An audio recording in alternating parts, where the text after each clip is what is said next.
जी इन वक्त असां सां गॾु आजिज़ जामरा मौजूद है, सूबाई अॻुवाण आहिनि। अचो त उन्हनि सां ॻाल्हि ॿोल कयूं था त जेको जलसो आहे उन जलसे जे हवाले सां जेको PDM जो जलसो थियण वञे पियो, लखे माण्हू अॼु उन में शिरकत कंदा, उन हवाले सां अचो त पाण ॻाल्हि ॿोल कयूं। PDM पंहिंजा हिकिड़ो शेड्यूल अनाउंस कयो आहे जलसनि जो, ऐं अॼु ॿियो जलसो आहे।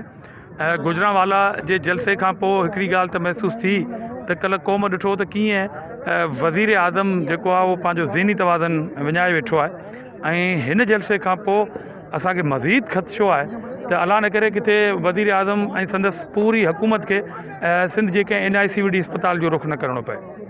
फुल बंदोबस्त आहिनि, ऐं जॾहिं जलसो शुरू थींदो त हीउ जलसेगाह जेको आहे, जेको कराची जो वॾो जलसेगाह आहे, उहो बिल्कुलु गॾु थींदो ऐं कराची जो हर रोड जलसेगाह जी शिकिल इख्तियार करे वेंदो। जी बिल्कुलु, आजिज़ जामरा सां पाण ॻाल्हि ॿोल कईसूं। आजिज़ जामरा जो चवणु आहे त लखे माण्हू अॼु के हिन जलसे में शिरकत कंदा, जॾहिं त सिक्योरिटी जा इंतज़ाम जेके आहिनि उहे इंतिहाई सख़्तु कया विया आहिनि। उन्हनि जो चवणु आहे त इमरान नियाज़ी ऐं संदसि टीम जेका आहे, लॻे थो त अॼोको जलसो जेको आहे सो ॾिसी करे उन्हनि खे जेको आहे सो जेका दिलि वारी हॉस्पिटल आहे उन में न दाख़िल करिणो पए। जी